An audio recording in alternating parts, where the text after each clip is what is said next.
बिस्मिल्लाहिर्रहमानिर्रहीम। नाज़रीन अस्सलाम वालेकुम।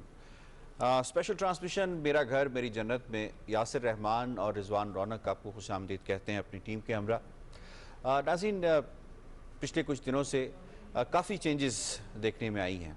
एक तो सर्च देखने में आया है, नंबर ऑफ़ केसेस बहुत ज़्यादा रिपोर्ट हो रहे हैं और पाकिस्तान में ये तादाद और पूरी दुनिया में ये तादाद जो है वो बढ़ रही है। कहीं कहीं ख़बर है कि दुनिया में के मामलात जो हैं केसेस के रिपोर्ट होने के पॉइंट ऑफ व्यू से, तशख़ीस के पॉइंट ऑफ व्यू से वो बैलेंस्ड हो रहे हैं या नॉर्मलाइज्ड हो रहे हैं। लेकिन ज़्यादा ममालिक की खबर यही है कि ये फैल रहे हैं, इसमें कमी वाक़ई नहीं हो रही। बल्कि यहाँ तक भी बात है कि जिन ममालिक ने कंट्रोल हासिल कर लिया था और ये दावा कर दिया था कि उनके यहाँ अब कोई केस रिपोर्ट नहीं हो रहा, जैसे चीन की बात कर लें, जैसे जनूबी कोरिया के हवाले से बात कर लें, जर्मनी के हवाले से बात कर लें, न्यूजीलैंड के हवाले से बात कर लें, वहाँ पे भी केसेस जैसे ही उन्होंने लाइफ बैक टू नॉर्मल करने की कोशिश की, केसेस रिपोर्ट होना शुरू हो गए हैं। चीन ने तो यहाँ तक कह दिया है कि वुहान के अंदर जो या हुबे सूबे के अंदर जो लोग रहते हैं या वुहान के अंदर खुसूसी तौर पर लोग रहते हैं, करोड़ से ऊपर की तादाद बनती है, तो उनको तमाम लोगों के टेस्ट किए जाएंगे कोविड-19 के हवाले से।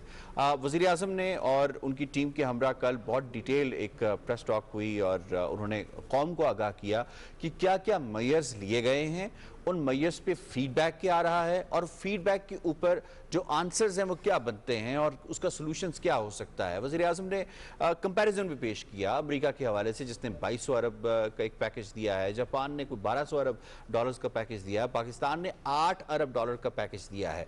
अब मामला देखने में ये आता है कि पाकिस्तान की अपनी कैपेसिटी कितनी है, पाकिस्तान के रिसोर्सेज कितने हैं। तो बार बार ये बात हो रही है अपोजिशन जमातों की जानिब से कि लॉकडाउन खत्म नहीं होना चाहिए था। अगर लॉकडाउन को खत्म नहीं करते तो ऑप्शन क्या है हमारे पास, हम किस तरह से इसको जो है इस पे काबू पाया जा सकता है। अगर ये यकीन दहानी वज़ीर आज़म ने खुद कहा रिजवान की, ये यकीन दहानी करा दी जाए कि अगर लॉकडाउन मुसलसल बरकरार रखा जाता है तो ये वायरस ख़त्म हो जाएगा, तो फिर तो ठीक है। लेकिन जब लॉकडाउन में कमी की जाती है तो दोबारा से लोगों का इंट्रैक्शन होता है तो वायरस बढ़ सकता है। फिर उन्होंने मेडिकल का जो अमला है, जो तिब्बी अमला है, उसकी जो प्रॉब्लम्स हैं उसके हवाले से बात की कि उस पर जो दबाव है उसके हवाले से भी एहसास है। फिर मज़ीद उन्होंने बात की, उन्होंने कहा कि क्या हम मुसलसल लॉकडाउन के मुतहम्मिल हो सकते हैं, ये एक सवाल किया और उसके बाद मज़ीद इक़दाम के हवाले से भी कहा। इसी तरीके से वज़ीर आज़म की जो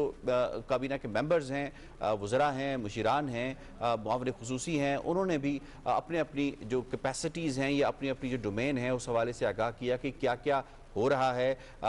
डॉक्टर सानिया निश्तर ने बताया कि 104 अरब रुपया इस वक्त तक डिस्ट्रीब्यूट हो चुका है। 8.5 मिलियन फैमिलीज़ जो हैं या 85 लाख फैमिलीज़ जो हैं वो इससे मुस्तफ़ीद हो चुकी हैं। तो ओवरऑल अगर देखा जाए तो इक़दामात रिजवान हो रहे हैं, लेकिन हम अगर ये कहें कि इन इक़दामात के नतीजे में फ़ौरन से कोई रिजल्ट सामने आएगा, वो चीज़ नहीं होगी। लेकिन जो दूसरा एंड है बदकिस्मती से वो भी हम देख रहे हैं कि कल यौम अली के ऊपर हमने देखा कि जुलूस बहुत बड़ी तादाद में लोगों की शिरकत थी। इवन कराची के अंदर तो ये देखा गया कि तिल धरने की जगह भी नहीं थी। हालांकि सूबाई हुकूमत की जानिब से भी कहा गया, वफाकी हुकूमत की जानिब से भी कहा गया कि आप एहतियात को मलहूज़ रखें और सोशल डिस्टेंसिंग को मलहूज़ रखें, लेकिन उसकी धज्जियाँ बखेरी गई। इसी तरीके से अगर हम बाज़ारों की बात करें तो वहाँ भी सूरत हाल रही, अगरचे 3 दिन का लॉकडाउन है, लेकिन 4 दिनों की बात की जाए तो वो भी सूरत हाल वो काफ़ी कशीदा रही। जी बिल्कुल ऐसा ही है। और ख़ासतौर पे वज़ीर आज़म इमरान खान की जो बात है उसमें बहुत ज़्यादा वज़न इस तरह से देखने में आ रहा है कि अगर ओके लॉकडाउन अगर रखते हैं, मज़ीद सख्त भी कर दिया जाता है तो क्या कोरोना ख़त्म हो जाएगा, इसके शवाहिद तो कहीं पूरी दुनिया में नहीं मिल रहे हैं।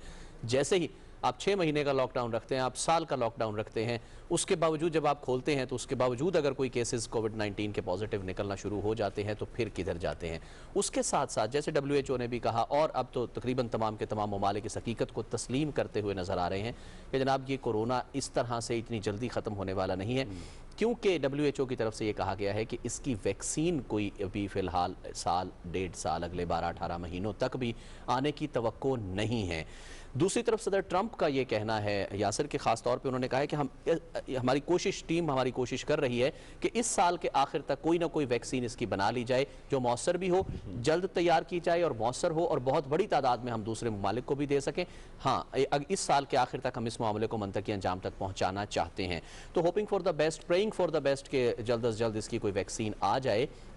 दूसरी तरफ कल हमने लेकिन देखा कि हमें वर्स्ट के लिए भी प्रिपेयर रहना जी वर्स्ट के लिए तो हमेशा ही बिल्कुल प्रिपेयर रहना लेकिन चाहिए। वो वैसे रिजवान, क्योंकि नाजरीन जो है इस बात को जानते हैं कि हम इंडिविजुअली इनफरादी तौर पे कितने प्रिपेयर्ड हैं। हाँ जी, मास्क का कितना इस्तेमाल हो रहा है बाजारों के अंदर, ये सिर्फ गुफ्तन क्या कहते हैं नशिस्तन गुफ्तन बर्खास्तन की बात हो रही है कि जहाँ पे कोई भी बात होती है तो ठीक है, ये सुनने में तो अच्छी लगती है, लेकिन अगर आप बाजारों में जाके अक्स देखें, एक कोई भी नेशन होती है उसे पता चलता है कि वो किस हद तक लॉ अबाइडिंग है, एसओपीज को अवॉइड करने वाले हैं, और ये किसका फायदा है? बिल्कुल ऐसा ही अल्टीमेटली देखा जाए तो किसका फायदा है? एक आम शहरी का फायदा है, और जात का फायदा, उसके बच्चों का फायदा है, उसके बूढ़े माँ बाप का फायदा है। और खासतौर पे यासिर मैं ये कहूँगा कि वज़ीर आज़म की तरफ से, उनकी टीम की तरफ से जो ये कारोबारी और माशी सरगर्मियाँ खोली गई हैं, ये हम लोगों के लिए ही खोली गई हैं, ये उन लोगों के लिए खोली गई हैं जो बेरोज़गारी की तरफ जा रहे थे, जो फाके की तरफ जा रहे थे। तो अब हमें बहरहाल इसके लिए तैयार रहना है।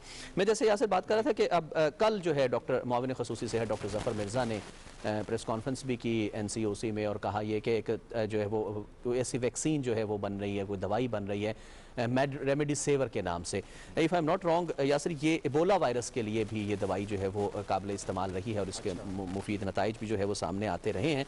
बहरहाल अब क्या सिचुएशन है, तमाम की तमाम क्या सूरत हाल है, उसके साथ साथ जो नफ्सियाती मसाइल हमारे बढ़ते हुए नज़र आ रहे हैं, गुर्बत की वजह से, फाके की वजह से, बेरोज़गारी की वजह से, घरों में बंद रहने की वजह से, कारोबार ज़िंदगी मामूल की सरगर्मियाँ ना होने की वजह से, इन तमाम इशूज़ पर बात करने के लिए नाज़रीन आज जो हमारा बड़ा रेलेवेंट पैनल है, उनमें डॉक्टर मुमताज़ अली खान साहब ने हमें ज्वाइन किया है, हमारी ट्रांसमिशन का हिस्सा बने हैं। आप वीरोलॉजिस्ट हैं, इनसे बात करेंगे जो अभी हम बात कर रहे थे कि एक दवाई जो है वो तैयार की गई है, या आगे इसका मुस्तकबिल है क्या, क्या ये एक वाकई हम एक अनएंडिंग प्रोसेस में दाखिल हो गए हैं। और डॉक्टर नौशाबा अंजुम, आप माहिर नफ्सियात हैं, इनसे जो है वो इन तमाम के तमाम इशूज़ पर बात करेंगे। अस्सलाम वालेकुम डॉक्टर मुमताज़ अली खान, डॉक्टर नौशाबा अंजुम हमारी ट्रांसमिशन का हिस्सा बनने का।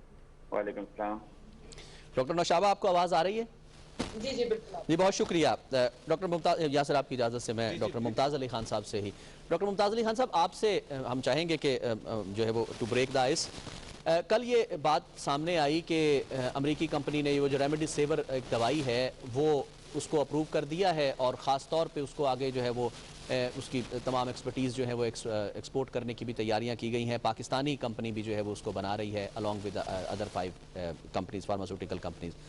एक तो ये शेयर कीजिएगा कि ये दवाई असल में है क्या, क्या ये वाकई हम इसको कोरोना वायरस की वैक्सीन के तौर पे ले सकते हैं, या ये एक एंटी वायरल है, कोई ऐसी चीज़ है कि जो ओके काफ़ी हद तक कंट्रोल कर लेगी लेकिन मुकम्मल शायद ना कर पाए, ये है क्या असल में? Thank you so much. ये एक एंटी वायरल मेडिसिन है, और जैसे आपने शुरू में कहा कि ये एबोला के लिए यूज की गई है प्रीवियसली एबोला क्राइसिस में, और जब से ये बीमारी शुरू हुई है कोविड-19 या कोरोना वायरस, इसके लिए मुख्तलिफ एंटीवायरल को देखा गया, उनके अगेंस्ट चेक किया गया, और इसके ट्रायल्स भी मुख्तलिफ एंटीवायरल की शुरू है, जिसमें काफ़ी सारे एंटीवायरल मौजूद है। इनकी जो रेमडेसिविर है, इनकी भी सिवियर केसेस में randomise trial, double blind trial जिसको हम कहते हैं, वो मल्टी सेंट्रल ट्रायल्स हुई हैं, और कुछ प्रॉमिसिंग रिजल्ट्स इनके पाए गए हैं स्टडीज के दौरान। आल्दो कि हम जानते हैं कि कोई भी स्पेसिफिक एंटीवायरल ड्रग इस बीमारी के खिलाफ अभी तक कोई ज्यादा खातिर खा कामयाबी नहीं हुई कि वो हम कह सके कि ये बिल्कुल इसी के लिए ये दवाई है और इससे बिल्कुल ठीक होगा। लेकिन as compared to other antiviral, remdesivir जो है ये इसने थोड़े से प्रॉमिसिंग रिजल्ट्स दिए हैं, और इसी बेस पे अमेरिकन कंपनी जो गिलियड है, उन्होंने 2 कंट्रीज के साथ इसकी तैयारी का वो किया है, और FDA के साथ भी ये इसकी बात चल रही है और वो अप्रूव कर रहे हैं। और इसी तरह हमारे जो पाकिस्तान के ड्रग रेगुलेटरी अथॉरिटी है, जैसे कल मिनिस्टर साहब ने कहा था, उनके साथ भी ये अभी बातचीत चल रही है कि वो इसको अलाउ करें कि पाकिस्तान में ये बन जाए।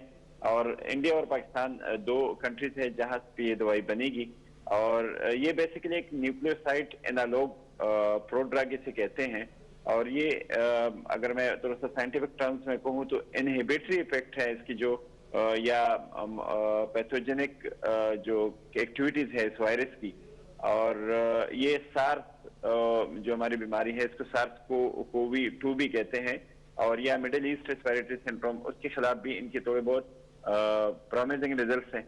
तो ये अभी एक हो रहा है कि ट्रायल्स के बाद इसको अभी लॉन्च करने की तैयारी कर रहे हैं, और इसके लिए ये इसकी जो लाइसेंसिंग वो FDA ने की है, और इन्होंने हमारी जैसी कंट्रीज जैसे इंडिया और पाकिस्तान में इसको एक दो कंपनियों के साथ बात की है, और वो इसको बनाएंगे। और तकरीबन जो मैंने पढ़ा है वो कहते हैं कि 127 कंट्रीज में ये दुनिया में सप्लाई होगी।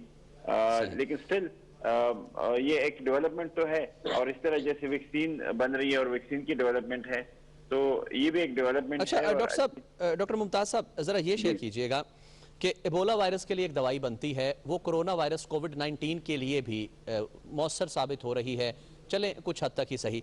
एक तो ये शेयर कीजिएगा कि क्या एबोला और कोरोना के दरमियान, कोविड-19 के दरमियान कुछ प्राइमरी फैक्टर्स ऐसे हैं जो कि इसमें मुश्तरका हैं जिन पर ये इफेक्ट करेगी, नंबर एक। नंबर दो ये कि अगर ये दवाई एबोला वायरस को काफ़ी हद तक कम कर सकती है, ख़त्म कर सकती है, तो ये किस हद तक कोरोना वायरस के पेशेंट्स पर असरअंदाज होगी, कितना जल्दी करेगी और कितना स्पीडीली यानी ये काम बेहतर तरीके से इफेक्टिवली करेगी? अच्छा, ये जो रेमडेसिविर है, ये बेसिकली काफी सारे वायरस के खिलाफ इसकी ट्रायल्स की गई हैं, जिसमें फ्लेवी वायरसेस है, पैरामिक्सो वायरसेस है, नीमो वायरसेस है, और कोरोना वायरस भी इसमें शामिल है।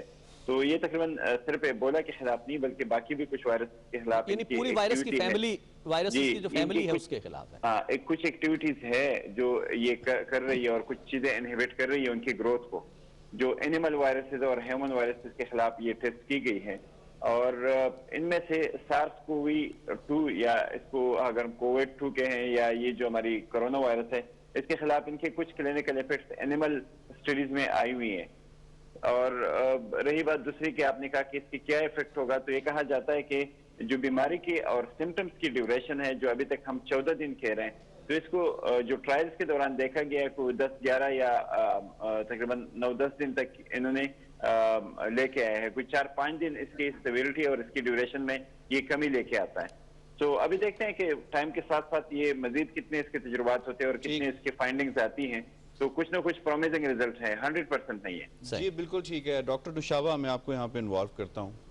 ये सारा मामला हुआ, लोगों को माशी तौर पे भी मुश्किलात हैं, माशरती तौर पे भी इस तरह मुश्किलात हैं कि आपको अगर चार दीवारी में मुस्तकिल और मुसलसल बंद रखा जाए और काफ़ी अरसे तक बंद रखा जाए, और अब तो लॉकडाउन में जो नरमी की गई है वो कुछ अर्सा पहले ही की गई है, तो उससे काफ़ी हद तक आपकी जो जहनी सेहत है उस पर मुज़र असरात मुरतब होते हैं। आपका एनालिसिस या आपके पास जो केसेस आए हैं वो क्या कहते हैं कि डोमेस्टिकली लोग ज़्यादा डिस्टर्ब्ड हैं, और उसकी क्या रीजंस हैं? क्या वो माशरती हैं, माशी हैं, या मैनीफोल्ड या मिसलिनियस रीजंस सामने आई हैं? फिर हम जाएंगे कि किस तरह हमने इसको एड्रेस करना है। पहले ज़रा बताइएगा कि वो कहते हैं तशखीस करना है, तो आपका डायग्नोसिस क्या कहता है इस हवाले से? जी शुक्रिया।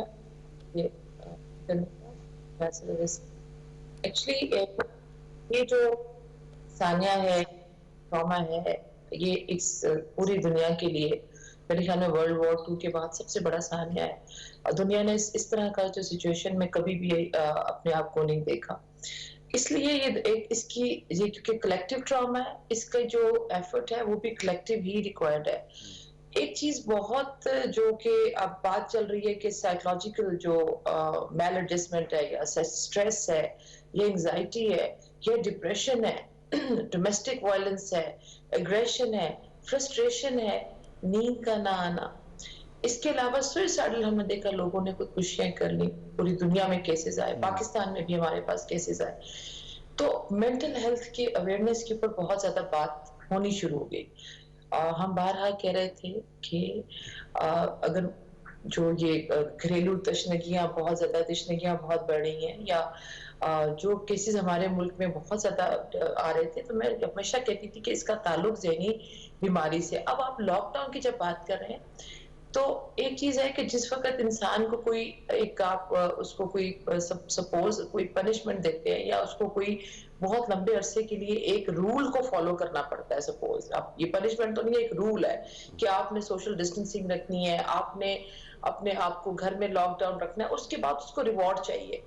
इधर अनसर्टेनिटी है, इधर रिवॉर्ड ह्यूमन बिहेवियर में उसको रिवॉर्ड क्या था कि ये रिवॉर्ड था कि सेहत वो इस जो बीमारी है उससे बच सकता है। अभी ये बहुत प्रोलॉन्ग हो गया है, लोगों में स्ट्रेस लेवल बहुत ज्यादा आ गया। जिधर अनसर्टेनिटी होगी उधर जरूर फियर फैक्टर आएगा, जिधर फियर फैक्टर आएगा उधर एग्रेशन आएगा, उधर फ्रस्ट्रेशन आएगा। सोर्सेज क्या हैं डॉक्टर साहबा, sorry to cut you, sources क्या हैं? क्या सोर्स मिसाल के तौर पे अगर हम मीडिया की बात कर लें, सोशल मीडिया की बात कर लें, वो बनता है, या किसी को अपनी जॉब से खदशा लाक है वो बनता है, या कोई अंडरस्टैंडिंग की इश्यूज हैं डोमेस्टिकली वो बनते हैं? एक होता है ना सोर्स, और वो सोर्स क्या नजर आता है आपको अपनी तशख़ीस? सबसे बड़ी सोर्स ये है कि आपके लिए सबसे ज्यादा इंपॉर्टेंट जिंदगी में आपकी सेहत और आपकी जान है।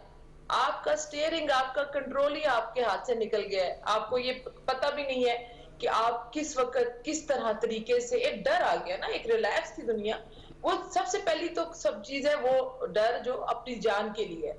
आपने फिर ये चीज है, उसके बाद जो दूसरी चीज हमने देखा वो ये कि हमारे पास बहुत सारे स्ट्रेसेस हैं, हमारे पास फाइनेंशियल स्ट्रेस है। इस मुल्क के अंदर तो जो हमने देखा कि जो वायरसेस से बड़ी जो प्रॉब्लम्स थी वो करप्शन थी, वो पानी का ना होना था, वो लोगों के लिए भूख था।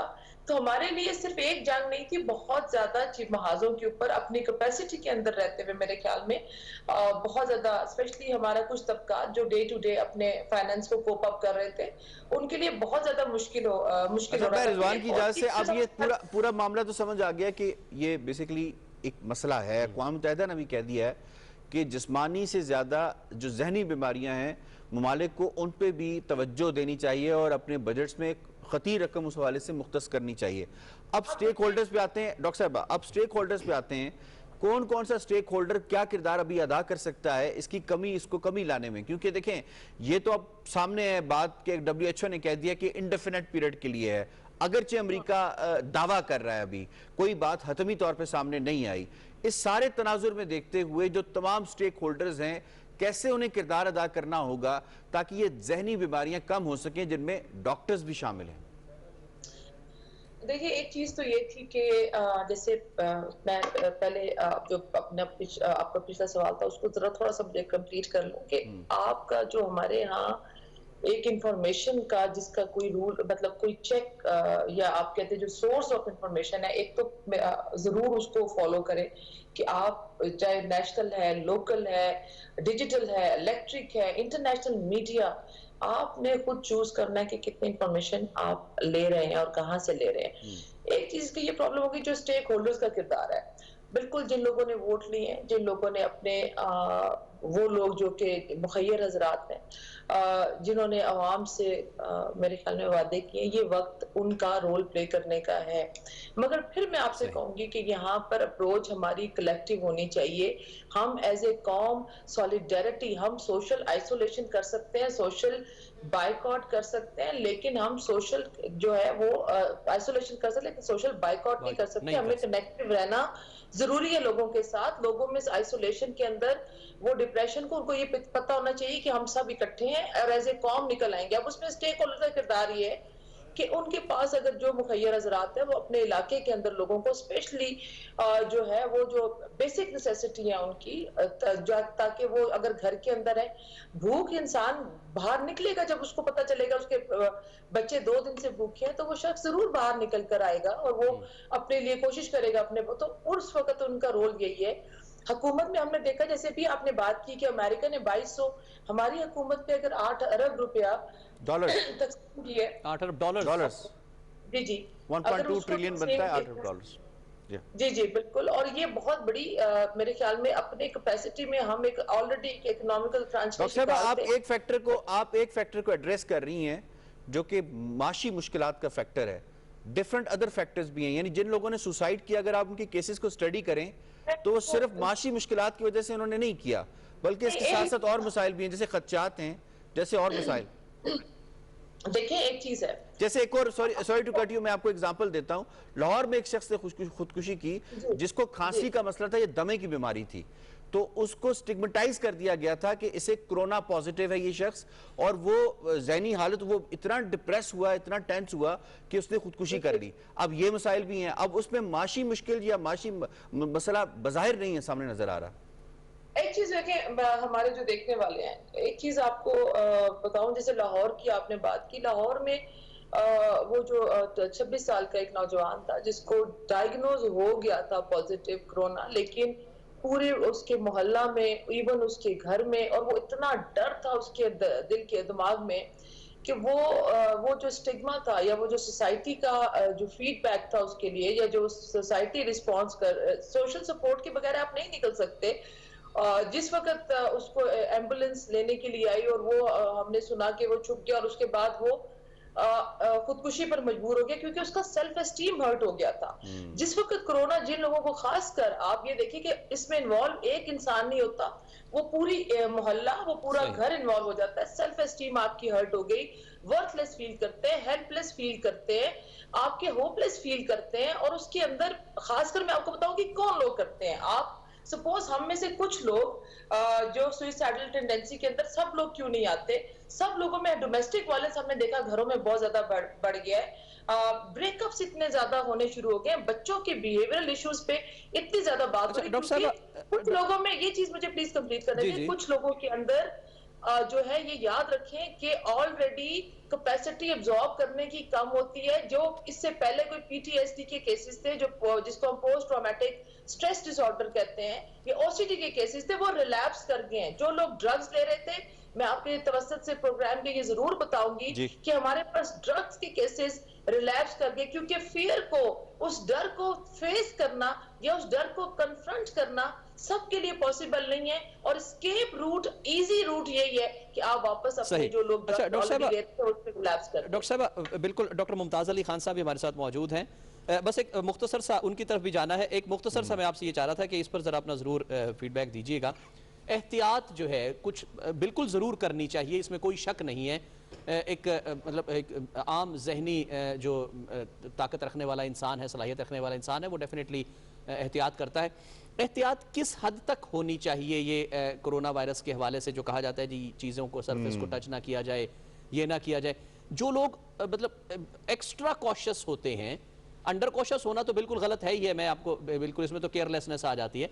एक्स्ट्रा कॉशियस होना भी किस हद तक ठीक है या गलत है, ये जरा मुख्तसर सा जवाब दीजिएगा। बिल्कुल, देखिए, ये एंशियस इस वक्त आप बहुत ज्यादा होंगे, वो डर फिर आपके खून में स्ट्रेस हार्मोन रिलीज कर देगा। वो स्ट्रेस हार्मोन, आपको नींद नहीं आएगी, गुस्सा आएगा, कि फ्रस्ट्रेशन आएगी। अब वो अगर आपके खून में आ गया तो फिर उसके लिए आपको प्रॉपर दवाई की जरूरत है। तो आप उतनी हद तक एंजाइटी अपने अंदर डाल लेने से बेहतर ये है कि आप ये समझ लें, जो हमारे दुनिया के, एक चीज है कि इंसान के बिहेवियर में अडेप्टेशन होती है। आप ये समझ लें कि हो सकता है दुनिया में ये बात भी हो रही है कि शायद अब हम इस कोविड-19 के साथ, बिल्कुल ऐसा ही है। डॉक्टर नौशाबा, आपका पॉइंट आ गया। डॉक्टर मुमताज अली खान साहब की तरफ चलते हैं। डॉक्टर मुमताज साहब, जैसे अभी हम पहले बात कर रहे थे कि ये कोरोना वायरस की वैक्सीन और एबोला वायरस की वैक्सीन, आपने कहा कि ये एक फैमिली है और काफ़ी हद तक इसको 100% ना भी सही, लेकिन काफ़ी हद तक इसको बेहतर, प्रॉमिसिंग ये इफ़ेक्ट डालेगी। ज़रा ये शेयर कीजिएगा कि अब इस वक्त हम क्या समझें कि वैक्सीन आ जाती है, उसका ट्रायल जो है वो डेफिनेटली वो तो हो चुका है, वो कितनी जल्दी जो है वो आम आदमी तक उसकी रसाई होगी या डॉक्टर्स और हॉस्पिटल्स में वो लोगों पर इस्तेमाल होना शुरू हो जाएगी?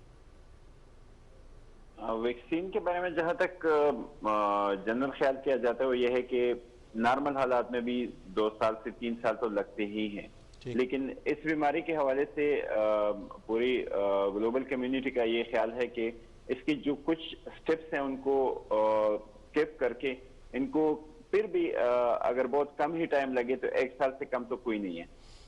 1 साल के बाद ही कहीं जाके वैक्सीन मार्केट में आएगी और आम लोगों को अवेलेबल होगी, अगर इनके ट्रायल, जो आखिरी ट्रायल है, वो कामयाब होती है और ये प्रूव होती हैं। लेकिन तब तक जो हमारे पास इससे बचने के तौर तरीके हैं वो सब लोग जानते हैं, उसको बार बार रिपीट करने की जरूरत नहीं है। उसको इस वक्त जो रिपीटेशन की जरूरत है वो है कि इम्प्लीमेंट किया जाए और लोग इस बीमारी को समझ ले और मान ले कि ये कोई इशू है। क्योंकि लॉकडाउन के बाद जो हालात मार्केटों में और जो बाजारों में, और जैसे आपने जिक्र किया कल जो जुलूस में देखे गए हैं कि जिस तरह गैर जिम्मेदारी का मुजाहरा किया, गैर जिम्मेदारी रिकमेंडेशन की, और उसमें अफसोस की बात यह है कि कुछ हाई अप्स की भी तस्वीरें आई हैं, वो भी इन्वॉल्व है और वो भी उसमें चलते नजर आ रहे हैं। तो ये चीजें लोगों को इनकरेज कर रही है, बजाय इसके कि हम लोगों को डिस्करेज करें कि भाई हम मस्जिदों पे तो पाबंदियां लगाते हैं, लेकिन मार्केटों, बैंकों और जहाँ पे एहसास प्रोग्राम और ये चीजें चल रही है, स्कूल हमने बंद कर दिए। इतने इंपॉर्टेंट चीज कि स्कूल हमारा मुस्तकबिल है, हम एग्जाम्स हमने बंद कर दिए। ये सारा कुछ इसलिए गवर्नमेंट ने किया कि लोगों को एहसास हो। आप इस बात से भी तो एग्री करेंगे कि अब आप बात करें स्कूल बंद कर दिए और बाकी मामलात, ऐसी अनसर्टेन सिचुएशन में जिसमें आप खुद कह रहे हैं कि अभी कोई सोल्यूशन सामने नहीं आया और जिस तरह एसओपीज लोग फॉलो नहीं कर रहे, एक छोटा बच्चा जिसकी अंडरस्टैंडिंग भी उतनी नहीं है, ना डॉक्टर साहबा भी एग्री करेंगी कि ना हमें उसको इतना डराना है कि भाई कोरोना ये है और क्या मामलात हैं कि वो बेचारा इतना स्ट्रेस आउट हो जाए, बर्न आउट हो जाए मेंटली कि उसे समझ ही कुछ ना है। तो ये तो हमें स्ट्रेस अभी करना ही नहीं चाहिए कि स्कूल्स को फौरन खोल देना चाहिए और स्कूल्स में लाइफ एज नॉर्मल होनी चाहिए, जब तक कि हमें खुद सर्टेनिटी ना हो। यानी जिनके हाथ में कंट्रोल है, जिनके हाथ में रूल्स एंड रेगुलेशंस हैं, उन्हें खुद सर्टेनिटी ना हो कि मामलात हम ठीक कंट्रोल कर सकते हैं। मैं I am not objecting that. मेरा मकसद ये है कि इतने इंपॉर्टेंट दो एक्टिविटीज कि भाई मस्जिद जाना मना कर दिया गया या कम कर दिया गया, डिस्करेज कर दिया गया है, और फिर जो हमारा मुस्तकबिल है बच्चे, उनका स्कूल जाना, उनके एग्जाम देना, वो मना किया। इतने इंपॉर्टेंट एक्टिविटी और क्या हो सकती है? अगर ये मना है, ये गवर्नमेंट डिस्करेज कर रही है, तो हमारी नॉर्मल जो एक्टिविटीज है, जुलूसों में जाना या हमें खुशियों में जाना या मार्केटों में जाना, वो तो मना ही मना है ना। बिल्कुल ठीक है। उसमें तो इसमें अगर हम ये कंप्रोमाइज करें कि अपने बच्चों के मुस्तकबिल को हम कंप्रोमाइज कर रहे हैं, हम अपने दीन को कंप्रोमाइज कर रहे हैं। अपना ख्याल रखना चाहिए। डॉक्टर साहब आप हमारे साथ मौजूद रहिएगा, मैं डॉक्टर नुशाबा आपको इन्वॉल्व करता हूँ। एक बड़ा मसला तो ये भी है ना, इसको आप एग्री करेंगी इससे, कि जो शख्स किसी ज़हनी बीमारी में मुब्तला होता है या डिप्रेशन या स्ट्रेस में होता है, वो साइकियाट्रिस्ट के पास इसलिए नहीं जाता क्योंकि हमारे माशरे में भी स्टिग्मेटाइज कर दिया जाता है इसको कि ये शख्स पागल हो गया है, इसको कोई मसला मसाइल हो। कितना ज़रूरी है कि चाहे वो मीडिया हो, चाहे वो डॉक्टर्स हो, कि वो एजुकेशन करें कौम की, बताएं कि ये कोई पागलपन नहीं होता। आप किसी वक्त किसी एक वाक़े की वजह से, किसी साने की वजह से ज़हनी दबाव का शिकार हो सकते हैं, और हम वो लोग हैं जो आपको उससे निकलने में मददगार साबित या मुआविन साबित हो सकते हैं, मदद फराहम कर सकते हैं। ये एक बड़ा मसला नहीं आप समझती हैं कि जो ज़हनी मसाइल और डॉक्टर्स तक रसाई है उसके दरमियान एक बड़ा बैरियर है ये? आपने बात की साइकियाट्रिस्ट की, अब ये इधर ही मसला आ जाता है कि मैं क्लिनिकल साइकोलॉजिस्ट हूँ, साइकियाट्रिस्ट ऑर्गेनिक कॉजेज को देखते हैं। साइकोलॉजिस्ट का काम होता है कि जो मैल एडजस्टमेंट है, याद रखें कि जिस वक्त अल्लाह ना करे कोई लव लॉस हो गया, ये ह्यूमन लिमिटेशंस है, जल्जला आ गया, सैलाब आ गया, ये जो इस वक्त इस किस्म का जो ये कोविड-19 का सानिया आ गया, इंसान की जो पहुंच में या उसकी लिमिट में कुछ चीजें हैं या कुछ चीजों पर उसका बस है, कुछ चीजों के ऊपर उसका कंट्रोल नहीं है।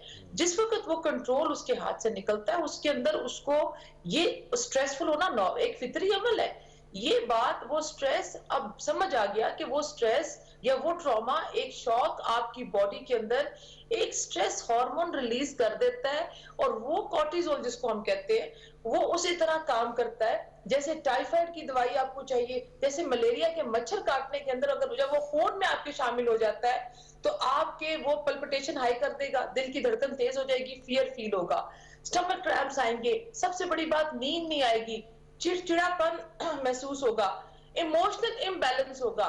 जो इमोशनल इम्बैलेंस है वो सेल्फ हार्म की तरफ ले जाएगा, या सेल्फ हार्म या अपने आप को नुकसान पहुंचाएंगे, जैसे ये खुदकुशी के केसेस हैं, या वो फ्रस्ट्रेशन, क्योंकि एक एनर्जी है न्यूटन के थर्ड लॉ की तरह, वो आपने निकालनी है अपने कमजोर पे। बॉस निकालेगा सबऑर्डिनेट पे, वो निकालेगा घर आके बेगम पे, बेगम बच्चों पे जो गुस्सा निकल रहा है हमारों पे, जिसके मेरे बड़े कंसर्न्स हैं, और बच्चे अपने खिलौनों के ऊपर वो गुस्सा ट्रांसफर करते हैं या वो फ्रस्ट्रेशन ट्रांसफर करते हैं। बच्चों के लिए प्लीज जरूर, जो हमारे देखने वाले हैं, कि बच्चे इस वक्त सबसे ज्यादा चीजें उनके लिए सेंस ऑफ सिक्योरिटी है। बच्चे इस वक्त कंफ्यूजन के शिकार है, बच्चों के पास एक्सेसिबिलिटी थ्रू द मीडिया इतना ज्यादा वो चीजें या इंफॉर्मेशन देख रहे हैं जो उनका माइंड नहीं देखना चाहिए या वो एब्जॉर्ब नहीं कर सकता। तो जो आप लोगों का जो इस वक्त एक क्वारंटीन या जो पॉज में आप आ गए या मिल गए आपको ये वक्त बच्चों के साथ गुजारने का, आप उनको सुने, आप उनको बताएं कि दिमाग के 3 हिस्से होते हैं। एक इमोशनल ब्रेन होता है, एक आपका जो होता है रीजनेबल या रैशनल ब्रेन होता है या माइंड होता है, या तीसरा आपका वाइज माइंड होता है। आपका इमोशनल माइंड जो बच्चे ज्यादा यूज करते हैं, जिसको वो कहते हैं कि हम इस पेंडेमिक से या इस सानिए में से नहीं निकल अच्छा, सकते, डॉक्टर साहब, खुदा ना खास्ता मेरा जो आपकी सवाल मर ना था, मेरा जो जाए। बुनियादी आप सवाल था जी डॉक्टर साहब, जी जी मेरा जो बुनियादी सवाल था वो ये था कि पहले तो हमने लोगों को ये रियलाइज करवाना है कि भाई ये कोई बुरी बात नहीं है कि अगर आपको किसी किस्म का कोई मसला ज़हनी तौर पर ला के और आपने साइकेट्रिस्ट या साइकोलॉजिस्ट को विजिट कर लिया है, उन्हें चेक करवाया है, ये कोई बुरी बात नहीं है, इट्स अ नॉर्मल थिंग। ये एक नॉर्मल इंसान की निशानी है कि अगर उसे कोई स्ट्रेस होता है, कोई डिप्रेशन होती है, तो वो डॉक्टर से रुजू करता है। ऐसे ही है जैसे सर में दर्द है, ऐसे ही है जैसे आपको कोई बॉडी में कोई प्रॉब्लम है।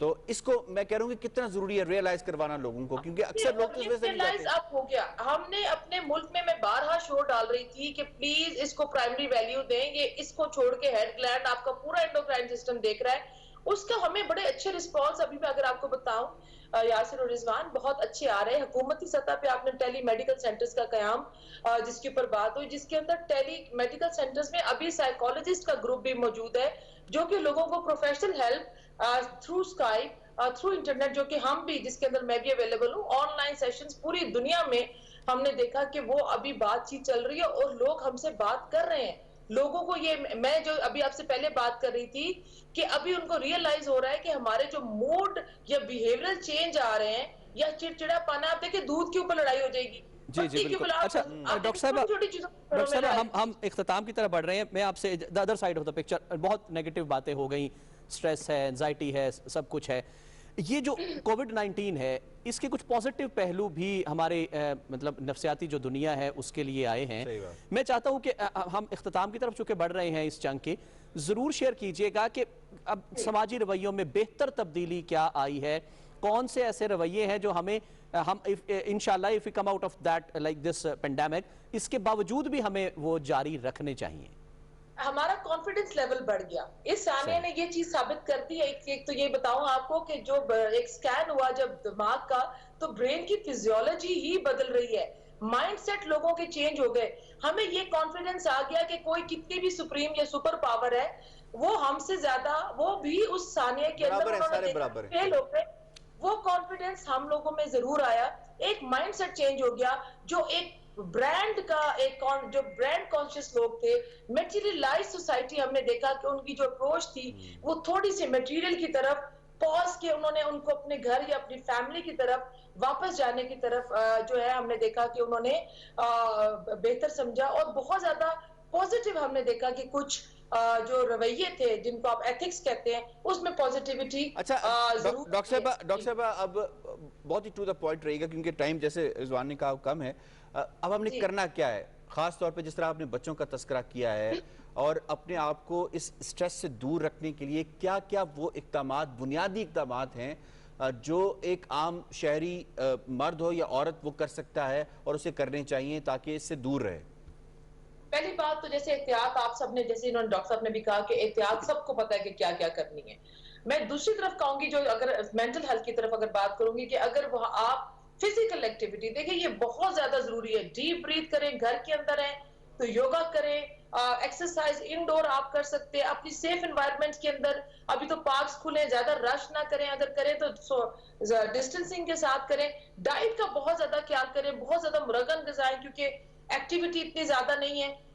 वो आपकी डाइट जो है वो बहुत ज्यादा बैलेंस होनी चाहिए। अपने बच्चों को एथिक्स बताएं, किताबों की तरफ लेके जाएं, हिस्ट्री पढ़ाएं।